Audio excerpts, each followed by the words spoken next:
This mid-morning, let's embrace contentment and come to understand why different is not bad.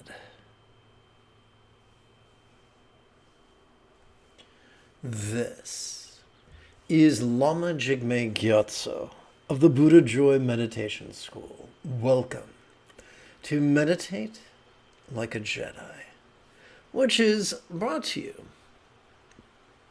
by viewers just like you who help support the Buddha Joy Meditation School through Patreon. This mid-morning, we could chant and meditate and enjoy a lesson or two. But first, if you love Star Wars and you wish to meditate as transformatively as young Luke Skywalker on Dagobah under the guidance of Yoda, be sure to subscribe and ring that notification bell. Good news. If at any point during this mid-morning live stream you have a specific question about Buddhist meditation, Buddhist philosophy, or how to apply them to your life, simply type your question in great detail in the chat window on the right-hand side of the screen.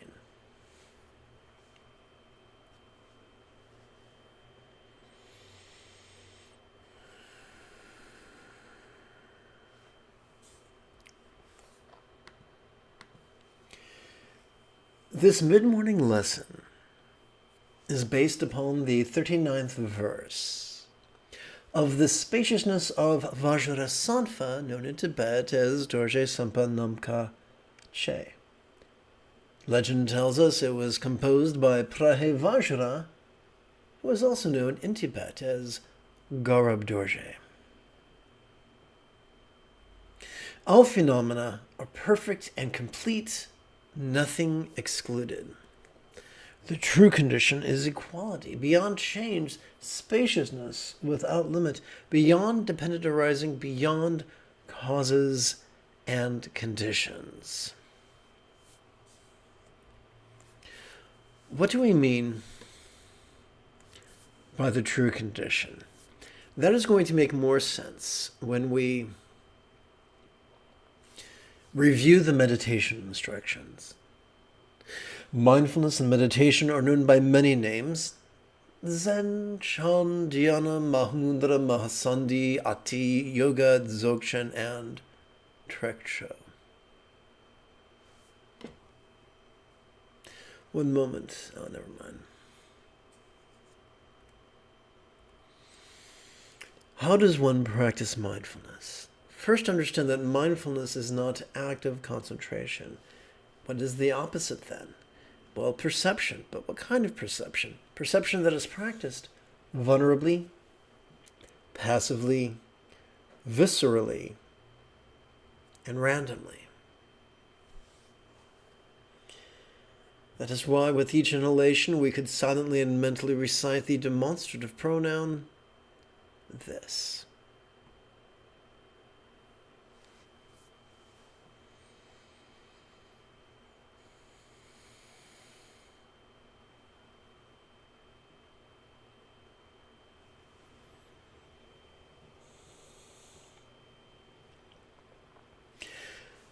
What are some of the things we could wind up noticing? We could notice sights, sounds, sensations, flavors, scents, and the like, including emotions, intentions, thoughts, memories, and imaginings. What are we to do with all the stuff that we can notice? Why, meditate upon it, of course. And how do we do that? By mentally releasing and physically relaxing in harmony with each exhalation as silently as we do so, all that we noticed during our previous inhalation you begin to feel as if it was as non-graspable as a vast, empty void. Now, a simile is only as effective as it is relatable. So what is a real-world example of a non-graspable, vast, empty void? How about the illusion of the infinite azure sky on a bright and beautiful cloudless morn, which, although could be tantalizing to the eye is most certainly non-graspable to the hand. So as we breathe in, we silently and mentally recite this. As we breathe out, we silently and mentally recite void. Void is not a verb. In this case, it is a noun functioning as a metaphor. As we breathe in, we notice. As we breathe out, we relax. Now that we have some context, let's return to the opening verse. The true condition is equality beyond change, spaciousness without limit. We notice the conventional, we relax into the true condition. Does that mean we should only focus on non-graspability? No. If you only exhale, you will soon turn blue, tip over, wiggle funny, and scare the dog. We can't have that. Just as a bird requires both its wings to ascend to the skies, we need both perception as well as release to master the path of enlightenment.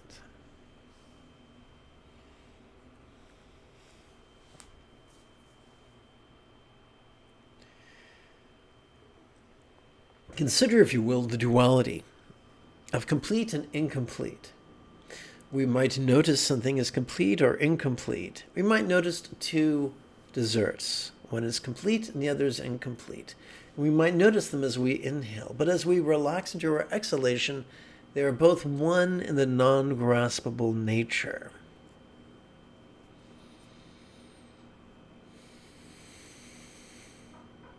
As we go through life, we have primal needs: food, shelter, clothing, companionship, medicine,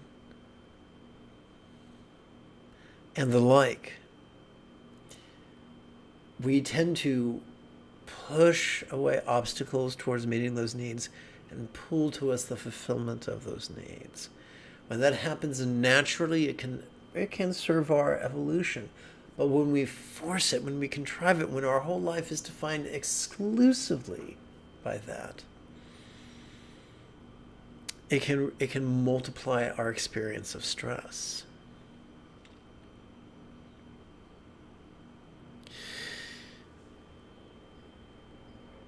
It has been said that for every flaw in our face, in our form, in our manner, there is someone for whom that is their most cherished kink.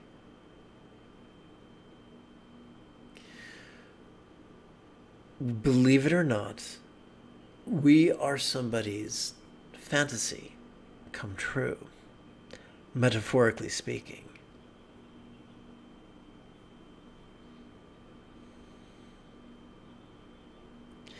As we involuntarily survey the deficiencies and excesses in our life, the things we wish we had but don't have, the things we endure but wish we did not endure, the things we do have and are frightened of losing. As we survey the perils, real or imagined, in our life, as we breathe in, that experience is rendered non-graspable as we exhale. Our deficiencies and flaws are rendered no longer deficiencies and flaws with each exhalation. Quite often, our only test of whether something is complete or incomplete, useful or useless, beneficial or harmful, is only the way we contrast it with our own expectations.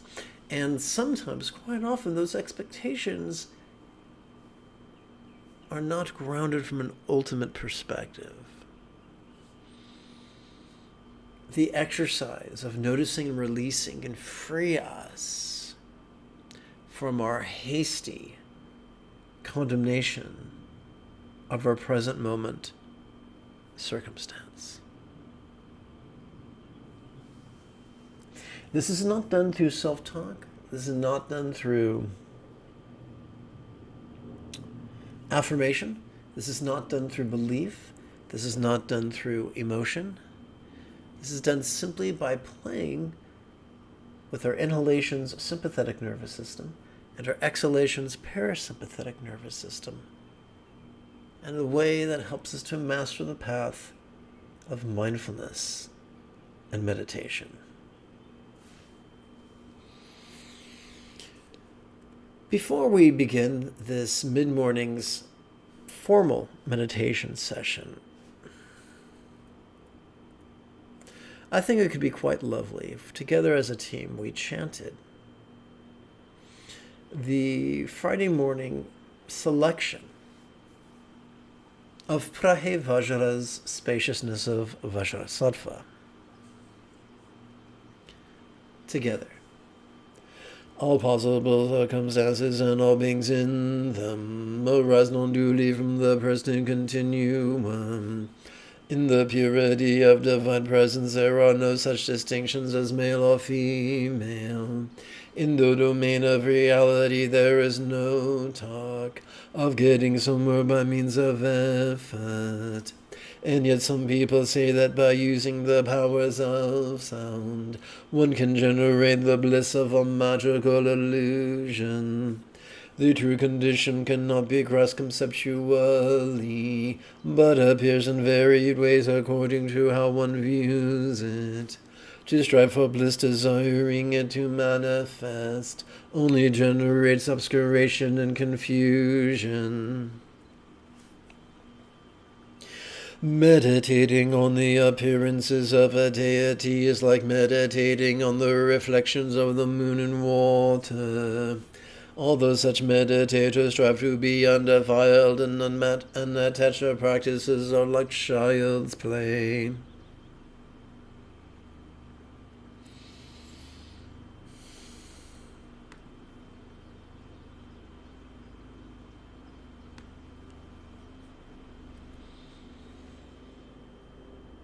I'd like, just as one might use bookends to balance novels upon a shelf, I'd like to initiate and conclude each meditation session with a very succinct chant.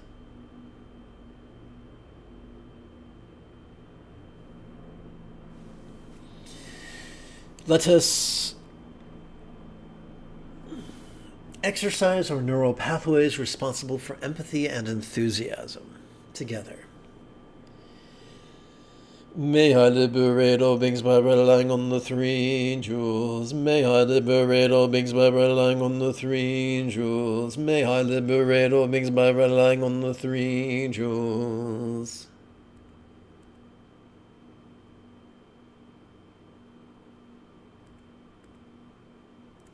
Now, together as a team, let's meditate. But first, allow me to remind you that if at any point during this live stream you have a specific question about Buddhist meditation, Buddhist philosophy, or how to apply them to your life, simply type your question in great detail in the chat window on the right-hand side of the screen. And remember, do not wait till the end of the live stream. Ask the question. Strike while the iron is hot.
The majority of people teach from the bottom of the brain. They teach from fear, and they tend to be rigid, fearful, controlling, elitist, cryptic, competitive, and cruel. The minority of people teach from the midbrain, from the center of empathy, from their anterior cingulate gyrus.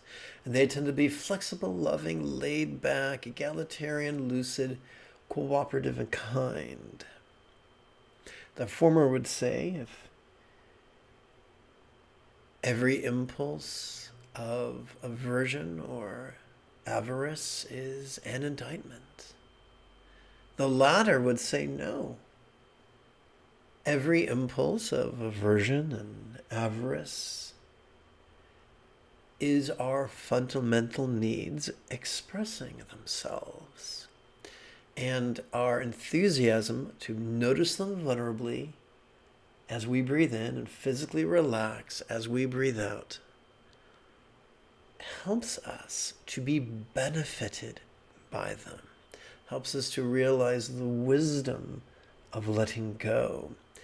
All of us armed with the circuitry of the sympathetic and parasympathetic nervous systems that have evolved to notice and relax, possess all the wetware required to become a Buddha. And so whatever we experience, whether it is hatred, desire, confusion, competitiveness, or clinginess, can all benefit us perfectly simply by noticing them and releasing them, not shoving them away, letting go of our resistance to them, making peace with the present moment.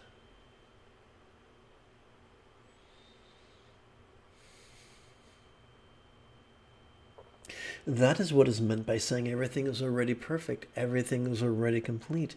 We are already wired to relax and release with every exhalation.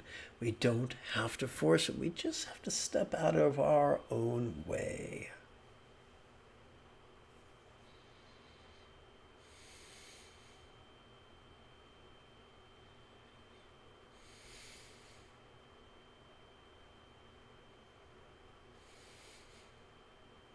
The 80% of the teachers will tell you that the antidote to the 5 mental poisons are the 5 wisdoms. 20% of the teachers would say no.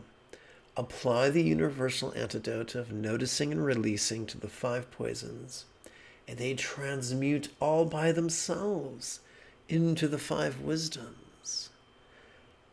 Hate transforming into mirror-like wisdom, greed transforming into discerning wisdom, confusion transforming into the wisdom of the basic space of all phenomena, competitiveness transforming into all-accomplishing wisdom, clinging transforming into equalizing wisdom.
Let us seal this mid-morning practice by chanting the 4 immeasurables.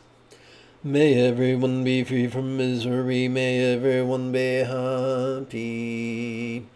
May no one be separated from the happiness. May everyone have balance from the tyranny of hating, craving, and clinging, freed.